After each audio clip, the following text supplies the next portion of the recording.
এরকম পশুর মতো মানুষের বিচারের জন্য এত ওয়েট করা যায় না। এদেরকে আসলে এমন বিচার করা উচিত যেন অন্য যারা রেপিস্ট আছে ওরাও দেখে ভয় করে। মানে আমরা আসলে পশু হয়ে গেছি সবাই। এইটা কি বলবো, এটা আমার বলার ভাষা নেই। আমি টোটালি অসুস্থ।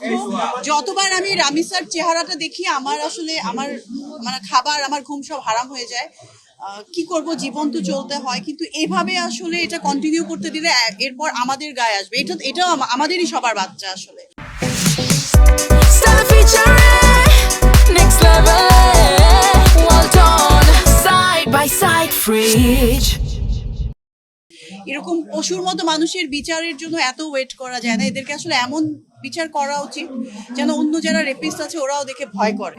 সো এটা যেন স্টপ হয়। এই দায়টা যে কার আসলে এটা অনেক কঠিন একটা ব্যাপার এবং অনেক বিশাল একটা আলোচনা। এখন আমি অন্য একটা আসলে সাবজেক্টে কথা বলছি, বাট এটা খুবই মানে দুঃখের, খুবই কষ্টের। এই কষ্টটা এত বড় যে এত অল্প সময়ে এই কষ্টটা নিয়ে কথা বলা যাবে না, এবং এই দায়টা আমাদের সবার, সামাজিক ব্যবস্থার, এটা সরকারের, এটা আমাদের প্রত্যেকটা মানুষের। ঠিক আছে, এত পশুর মতো আচরণ করে যারা করে তাদেরকে আমরাই তো সাপোর্ট দিচ্ছি, কেউ না কেউ সাপোর্ট দিচ্ছি। এটা কিভাবে সম্ভব, এবং এটা বাড়াচ্ছি। আমার তো দেখেই আমার গা শিউরে ওঠে। আমি তো আমার বোনের বাচ্চাদের কথা চিন্তা করে এটা দেখি, বা আমার এই যে টুনটুনি চিন্তা করলেই আমি অজ্ঞান হয়ে যাই, আমি সেন্সলেস হয়ে যাই যে এটা কিভাবে সম্ভব। ওই মা বাবা কিভাবে এত বড় কষ্ট সহ্য করবে। আমাদের এত খারাপ লাগে, ওনাদের কেমন লাগে আসলে। শুধু বাচ্চা না, আমরা দেখছি যে নারীরাও হেনস্থা হচ্ছে। আপনি কতটুকু নিরাপদ মনে করেন নিজেকে? এটা আমার